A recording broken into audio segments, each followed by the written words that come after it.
O INSS ajuizou ontem a primeira ação regressiva para tentar ressarcir os cofres públicos em casos onde motoristas infratores provocaram os acidentes. Para o ministro da Previdência, esse tipo de medida também pode contribuir na redução dos acidentes de trânsito.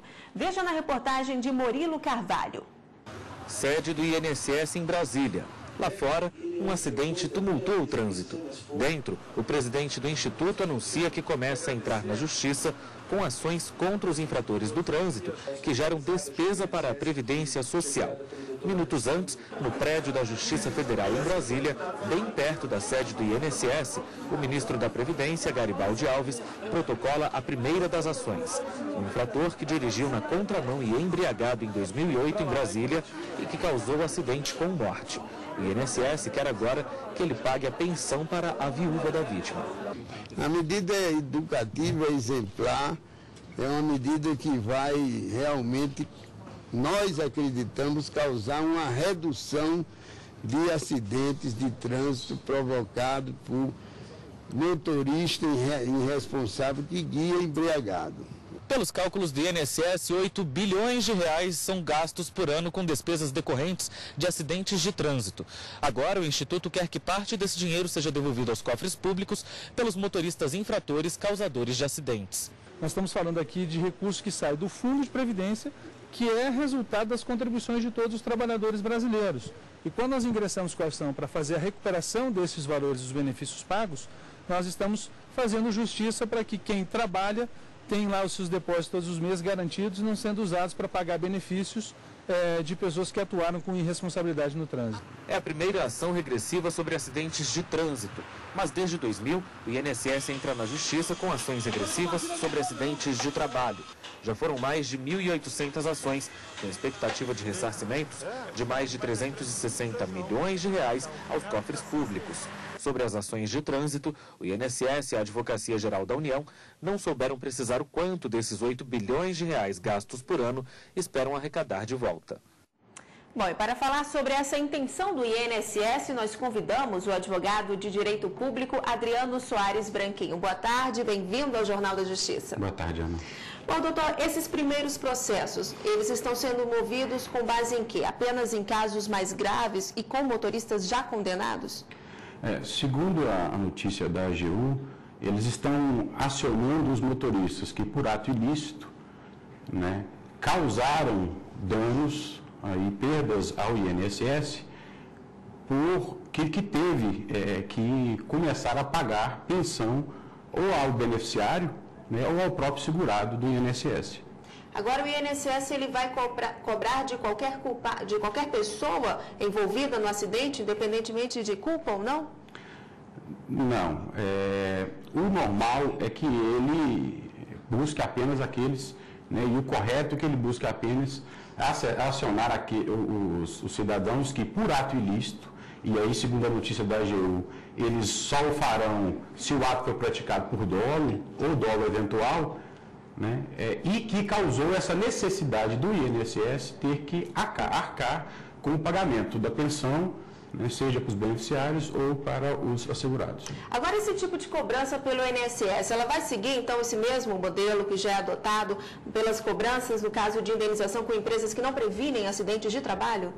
O rito, o procedimento é basicamente o mesmo. É uma ação ordinária de conhecimento, onde o INSS deverá comprovar não só a culpa ou o dolo do infrator, do motorista ou do cidadão que tenha praticado o ato ilícito, e deverá comprovar também que este ato ilícito acionou a sua obrigação, enquanto INSS, de pagar essa pensão.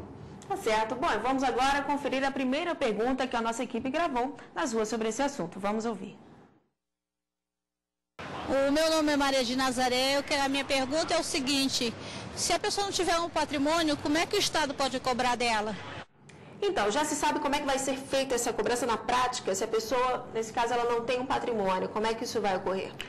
O Estado, como, na verdade, todo cidadão, ele tem os meios processuais para buscar os seus direitos, neste caso, um direito patrimonial.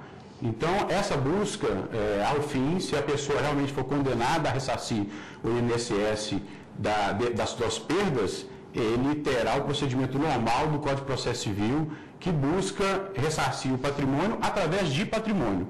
É o procedimento normal que também é colocado aí à disposição do INSS. No caso, vai buscar o patrimônio dessa pessoa, mas a dívida não pode ser cobrada de terceiros. Caso de parentes... Não, como a pessoa, quem causou o dano, né, foi o cidadão, e aí pode ser pessoa física ou jurídica, essa pessoa é que deve arcar com essa perda ou com essa obrigação junto ao INSS, com o seu patrimônio. Não seria necessário uma lei cobrando, falando sobre essa cobrança pelo INSS? Tem, desde o início das notícias, tem se falado nisso, porque a Lei 8.213 estabelece ela prevê essa ação regressiva já noticiada pela TV Justiça das ações acidentárias em razão de negligência do empregador. A existência dessa regra não impõe ao INSS que faça uma alteração na lei para permiti-lo a cobrar esse outro tipo de obrigação, essa outra forma de perda, né, que vem derivada aí dos acidentes de automóvel, que é o caso que está agora recente. Tá? Então, na verdade, não necessariamente a lei tem que prever isso. O INSS, como qualquer pessoa, seja ela física ou jurídica, tem o direito de acionar o Poder Judiciário para buscar as perdas, né, que ele sofreu em razão de um ato de uma outra pessoa, que seja ilícita. Esse ato tem que ser ilícito, tem que ter culpa, e aí a culpa pode vir por omissão, por imperícia, negligência ou abuso de direito, né? Ou do dolo, pode partir de um ato doloso. Aí sim o INSS pode propor essa ação de regresso, tentando se ressarcir dessa perda. Tá certo, e temos mais uma dúvida de um telespectador, vamos ouvir. Bom dia, meu nome é Roberto, minha profissão é motorista. E eu queria saber o que vai ser preciso para comprovar que realmente em caso de acidente a culpa é do motorista. Então, como é que vai ficar essa situação? Como é que a gente pode comprovar isso? A própria perícia? É o que a gente começou falando, né? Isso será feito numa ação ordinária de rito, né? Uma ação de conhecimento, onde o INSS deverá comprovar não só o ato ilícito do infrator, né, como a sua obrigação de pensionar o segurado ou o beneficiário. Essas duas causas deverão ficar comprovadas na ação. Caso contrário, o INSS não terá o direito de se ressarcir, né, daqueles danos ou da sua perda em razão do pagamento da pensão. Tá certo, e temos mais uma dúvida para responder. Confira. Meu nome é Martinho, eu sou administrador de empresa. E se ficar provado que a responsabilidade é do Estado? O Estado não tem como cobrar do Estado, ou tem? O Ministério da Previdência Social e o INSS fazem parte do Estado, né? Então, aí esse risco está inerente à própria atividade da Seguridade Social e não vejo como aí hoje você ter uma ação do INSS cobrando esse ressarcimento do próprio Estado do qual ele faz parte. O senhor acredita que o principal alvo dessa novidade aí do INSS são os motoristas que dirigem embriagados? Parece que sim. Pelo que nós extraímos aí das notícias, até do próprio site da Advocacia Geral da União, esse é o primeiro objetivo, né? Um objetivo imediato. Apesar de que eles podem propor ação contra qualquer infrator, não só aquele motorista, mas parece que realmente, como o próprio ministro disse, esse é o principal objetivo. E na opinião do senhor, essa cobrança é justa? A questão me parece mais uma questão de política do atual governo. Ele escolheu, durante muitos anos, isso não foi cobrado do cidadão que praticou o ato ilícito, e o Estado hoje decidiu, eu acho que acredito de uma forma política, fazer esse tipo de cobrança.